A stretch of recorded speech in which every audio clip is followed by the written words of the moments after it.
In the beginning, there was nothing. Well, it wasn't black or dark like what people tend to think, but that's because humans can't comprehend the idea of nothing. But God said, "Let there be light," and then He created the earth. But the planet at the time was a formless unit of mass, so then He created the seas and all of Earth's oceans.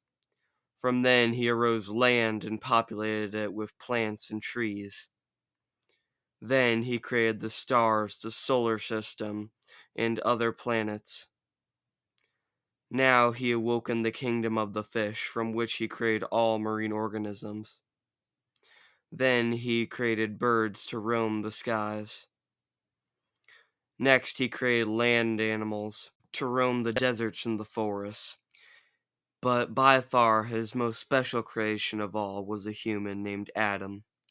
Now God created a blissful garden known as the Garden of Eden for Adam to live in. However, Adam did get lonely, so from Adam, God created a separate kind of human, but they're still for one, known as Eve. Eve is a female. Now, there are two trees for them to eat from. One, the fruit of life, which will provide them immortality, and the other, the fruit of knowledge, which will make them die.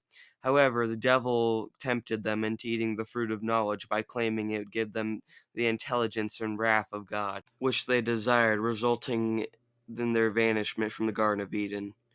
Now, Adam and Eve would later go on to have two children by the name of Cain and Abel. Later in their adult years, Abel was better at having faith than Cain, which made Cain jealous. This made Cain murder Abel, which was the first murder. Since sin passes down, Cain's offspring would become more and more sinful, until God decided to flood the earth. He chose a man named Noah, who is still sinful, by the way, but less sinful than the others, to construct an ark of large magnitude to carry two of every animal species on his ark. He then sent a flood to wipe out the rest of humanity, while Noah and his family were there to reset the population. God later sent a rainbow to signify that he would never flood the earth again. Now, Noah's offspring were less sinful than before, yet they were still sinful enough to build a tower that would reach into the heavens, named the Tower of Babel. However, God put a halt to this project when he mixed up the languages of the constructors, creating all the nations and languages of the world today. One day, God went to a man named Abraham and told him he would have as much offspring as there are stars in the night sky. Then Abraham went on to have a son, Isaac, who would have a son named Jacob, who would have 12 sons, founding the 12 tribes of Israel. Later, the rest of the sons sold Joseph into slavery in Egypt. However, after interpreting the Pharaoh's dreams, Joseph rose to power in Egypt, which made the Israelites come back from the desert into Egypt.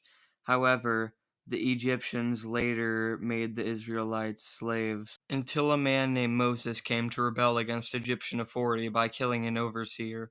He then later fled to a town called Midian to become a shepherd. Later, God spoke to him in the form of a burning bush, where he told him to let his people go from Pharaoh's control.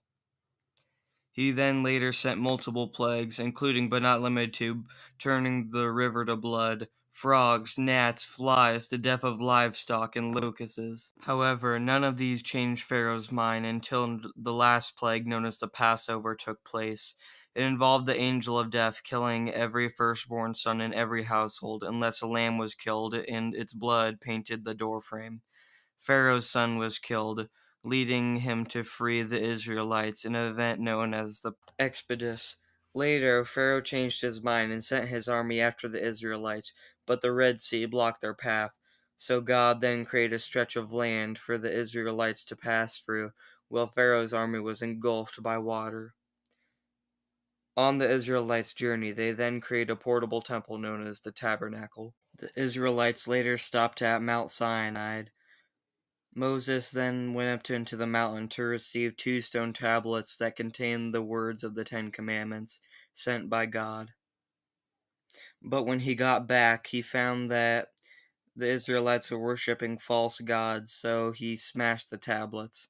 He then later traveled back up to the mountain to receive new ones from God. When they encountered their land, they discovered that the Canaanites had took over Israel. God told them to conquer back their land from the Canaanites, but they backed down, which proved their lack of faith, causing them to wander the desert for 40 years. But when they did come back, they were led by Joshua to carry trumpets around their borders.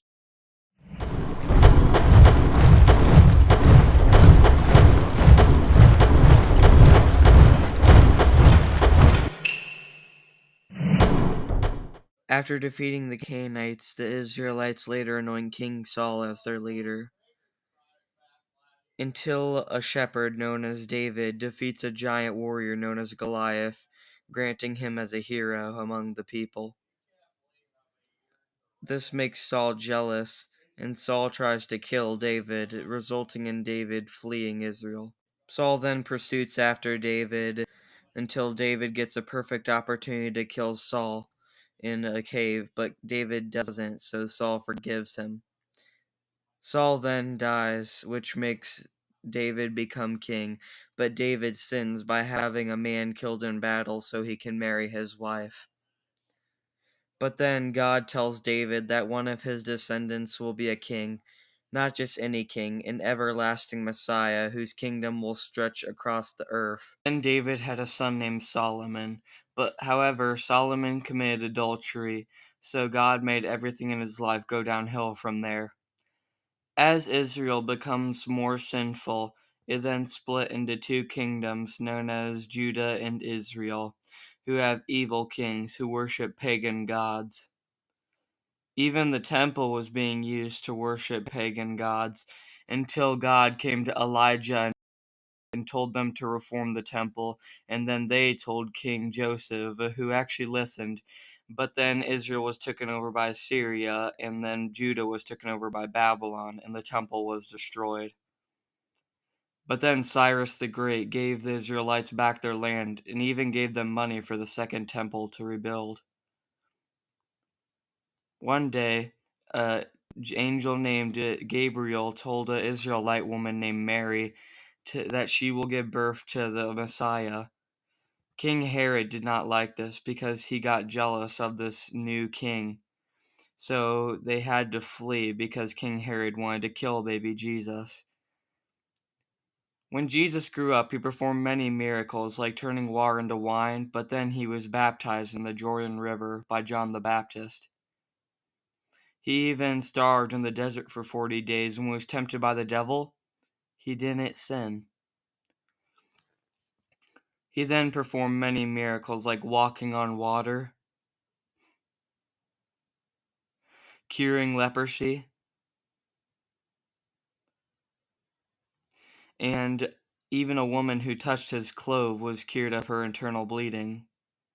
Here's him healing the sick and feeding the 5,000. Now Jesus became very popular in Israel, so he chose 12 disciples to help him spread his message. One group that didn't like Jesus, however, were the Pharisees.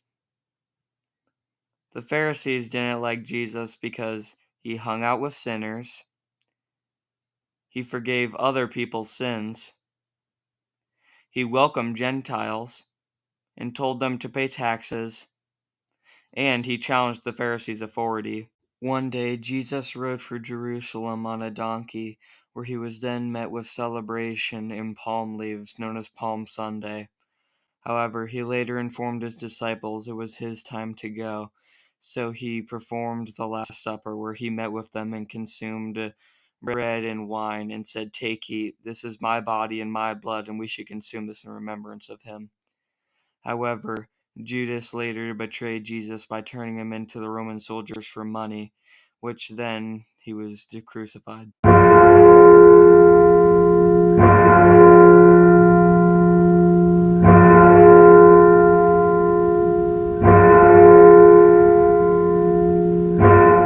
He was then buried in a tomb. However, 3 days he rose again and then ascended into heaven. That's the end, at least for now.